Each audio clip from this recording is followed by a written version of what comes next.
സുഹൃത്തുക്കളെ, രാവിലെ തന്നെ എന്താണ് ഈ കാണിച്ചതെന്ന് വിചാരിക്കരുത് കേട്ടോ. യഷിൻ്റെ ടോക്സിക് എന്ന് പറയുന്ന സിനിമ ഇറങ്ങുന്നുണ്ട്. അതിൻ്റെ ടീസറാണ്. ഇങ്ങനെയൊക്കെ പറയുമ്പോഴേ ഇത് കൂടുതൽ പറയേണ്ടത് മമ്മൂട്ടി ഒരു കാലത്ത് ഇരുന്നിട്ട് സൈറ്റ് എന്നൊക്കെ പറഞ്ഞിട്ട് അസലായിട്ട് അധിക്ഷേപിക്കാൻ വേണ്ടി ഇറങ്ങിത്തിരിച്ച കുറച്ച് സ്ത്രീ പ്രജകൾ നമ്മുടെ കേരളത്തിലുണ്ടായിരുന്നു. അതിൽ ഏറ്റവും പ്രധാനിയായിട്ടുള്ള ഒരാളിരുന്നു നമ്മുടെ ഗീതു മോഹൻദാസ് എന്ന് പറയുന്ന ആ ഒരു വ്യക്തി. ആ വ്യക്തി മാത്രമല്ല കേട്ടോ, ഒപ്പം നമ്മുടെ പാർവതി എന്ന് പറയുന്ന ആ ഒരു നല്ല നടി കൂടി ഉണ്ടായിരുന്നു. എനിക്ക് പേഴ്സണലി തോന്നുന്നത് ആ ഒരു വർത്തമാനത്തിന് ശേഷമാണ് ഈ പാർവതി അടക്കമുള്ള ആളുകൾ നമ്മുടെ സിനിമാ ലോകത്തു നിന്നും അങ്ങോട്ട് തുടച്ചു മാറ്റപ്പെടുന്ന രീതിയിൽ അകറ്റി നിർത്തപ്പെട്ടത് എന്ന് എനിക്ക് പലപ്പോഴും തോന്നിയിട്ടുണ്ടോ. സംഗതിന് വേറെ എന്തെങ്കിലും റീസൺ ഉണ്ടോ എന്ന് വലിയ പിടുത്തമൊന്നുമില്ല. എന്തൊക്കെയായാലും ഇങ്ങനെ ചില വർത്തമാനം കൂടി നമ്മുടെ ഇൻഡസ്ട്രിയിൽ പറഞ്ഞ് കേൾക്കുന്നുണ്ട് എന്നർത്ഥം. ഞാൻ പറഞ്ഞത് എന്തിനായിരുന്നു അന്ന് പാർവതി അടക്കമുള്ള നമ്മുടെ ഗീതു മോഹൻദാസ് അടക്കമുള്ള ആളുകൾ മമ്മൂട്ടിയെ കുറ്റം പറഞ്ഞേ? മമ്മൂക്കയെ കുറ്റം പറയാൻ കാരണമുണ്ട്. അതിന് ഏറ്റവും വലിയ കാരണമായിട്ട് കസബ എന്ന് പറയുന്ന ഒരു സിനിമയായിരുന്നു. കസബ. ആ കസബ എന്ന് പറയുന്ന സിനിമയിൽ മമ്മൂട്ടി ഏറ്റവും മോശമായിട്ട് അഭിനയിച്ചു എന്നുള്ളതാണ്.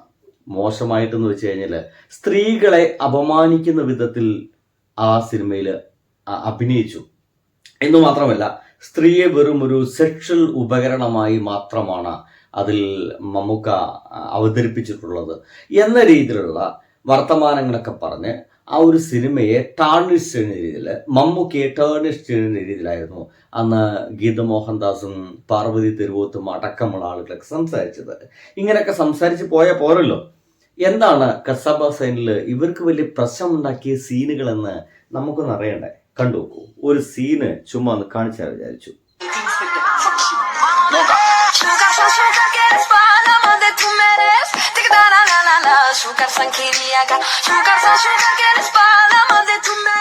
അങ്ങനെ ശരിയായല്ലോ.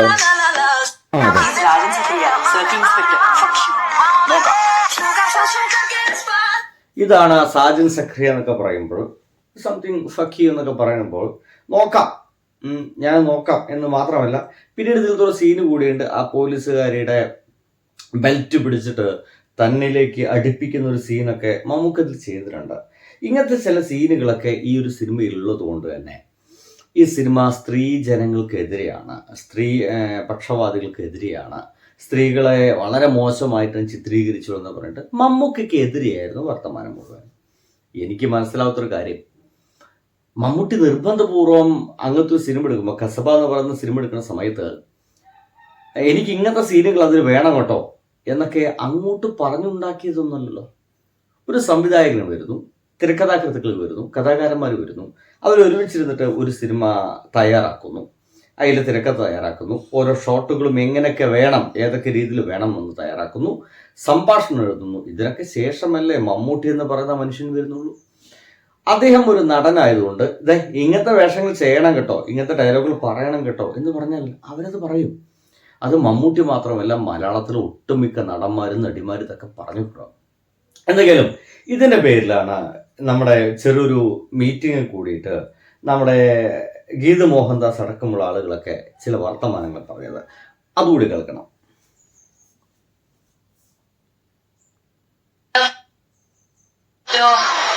I would not like to say major hit ആയിരുന്നു എന്ന്.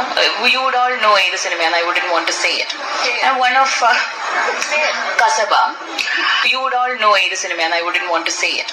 And one of Kasaba. A gangster film. It's a gangster genre.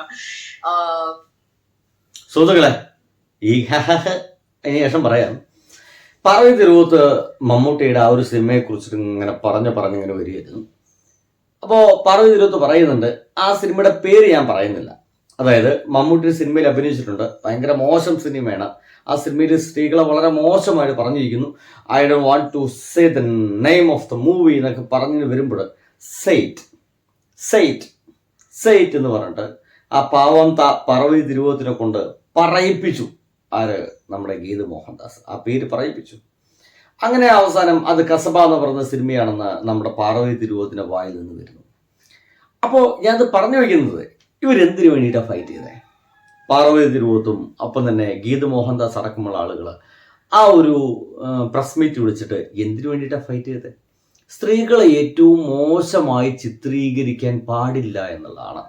സ്ത്രീകളെ ഏറ്റവും മോശമായി ചിത്രീകരിക്കാൻ പാടില്ല എന്നുള്ളതാണ് ഇവരുടെ ഒരു ലക്ഷ്യം. പക്ഷേ അതേ ഗീതു മോഹൻദാസ് ടോക്സിക് എന്ന് പറയുന്ന ഒരു സിനിമ എടുക്കുന്നു. ആ സിനിമയിലെ ഒരു രംഗമാണ് ഞാൻ തുടക്കത്തിൽ കാണിച്ചത്. ഒന്നുകൂടി കണ്ടോക്കൂ. ക്ലിയർ ആയിട്ടില്ല.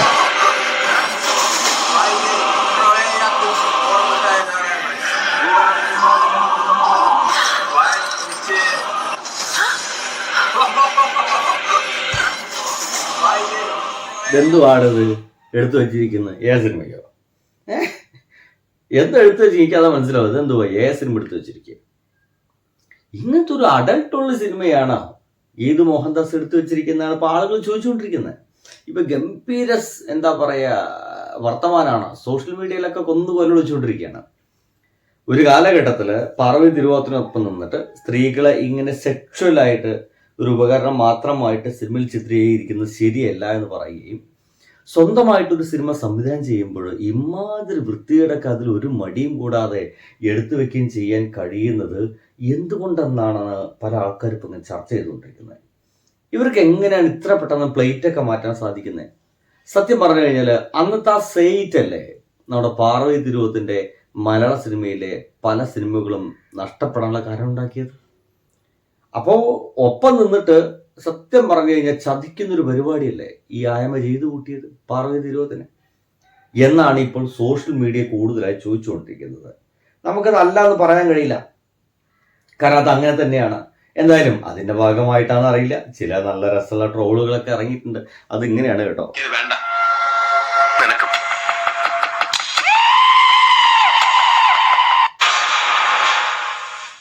കൊണ്ട് നടക്കാറുണ്ടായിരുന്നു വെച്ചാലേ ഞാൻ ഈ പടം.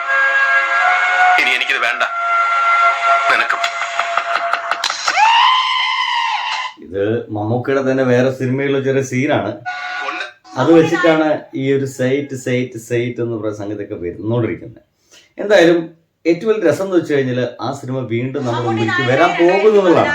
ചിത്രം കസബ വീണ്ടും എത്തുന്നതായി റിപ്പോർട്ട്. മമ്മൂട്ടിയുടെ രാജൻ സക്രിയ എന്ന കഥാപാത്രം ഒരു വരവ് കൂടി വരുമെന്ന് പറഞ്ഞുകൊണ്ട് പോസ്റ്റർ പങ്കുവെച്ച് നിർമ്മാതാവ് ജോബി ജോർജ് തടത്തിൽ. ചിത്രത്തിന് രണ്ടാം ഭാഗമാണോ അതോ റീ റിലീസാണോ ജോബി എന്നതിൽ വ്യക്തതയില്ല. ഇനിയിപ്പോൾ അതിൽ വ്യക്തത ഉണ്ടെങ്കിലും ഇല്ലെങ്കിലും നമ്മൾക്ക് മനസ്സിലാക്കാൻ കഴിയുന്ന ഒരു കാര്യം എന്ന് വെച്ച് കഴിഞ്ഞാൽ ഒരു കാലഘട്ടത്തിൽ ഈ ഒരു സിനിമയുടെ പേരിൽ അത്രയേറെ തെറികൾ കേൾക്കേണ്ടി വന്ന ഒരാളാണ് മമ്മൂട്ടി എന്ന് പറയുന്ന മനുഷ്യൻ. അയാളുടെ ഇതല്ലാത്ത കുറ്റത്തിൽ ഒരുപാട് തെറികൾ കേൾക്കേണ്ടി വന്ന ഒരു മനുഷ്യനാണ് മമ്മൂട്ടി എന്ന് പറയുന്ന മനുഷ്യൻ. അങ്ങനെ തെറികൾ കേൾക്കേണ്ടി വന്ന ആ മനുഷ്യൻ്റെ ആ കസബ എന്ന് പറയുന്ന സിനിമ വീണ്ടും എത്തുന്നു. അന്ന് ആ തെറികൾ കേൾക്കേണ്ടി വരാൻ അല്ലെങ്കിൽ അങ്ങനെ തെറികൾ പറയാനൊക്കെ ഇറങ്ങിത്തിരിച്ച സെയ്റ്റ് മോഹൻദാസും ഒപ്പം തന്നെ നമ്മുടെ പാർവതി തിരുവോത്തടക്കമുള്ള ആളുകൾ ഒരു പുതിയ സിനിമ നിർമ്മിക്കുകയോ അല്ലെങ്കിൽ സംവിധാനം ചെയ്യുമ്പോൾ അവർ വിചാരിച്ചതിനേക്കാൾ, ഒരിക്കലും പാടില്ല എന്ന് അവരെ കൺസെപ്റ്റ് ഉള്ളതിനേക്കാൾ കൂടുതൽ സെക്ഷൽ കണ്ടന്റുള്ള അഡൽട്ട് കണ്ടന്റുള്ള സീനുകൾ അവർ തന്നെ കുത്തിനിറക്കപ്പെടുകയും ചെയ്യുമ്പോൾ ഇവരെന്ത് ലോകമാണ്, എന്താണ് ഇവിടെ സംഭവിച്ചുകൊണ്ടിരിക്കുന്നത് അല്ലേ? ബൈ.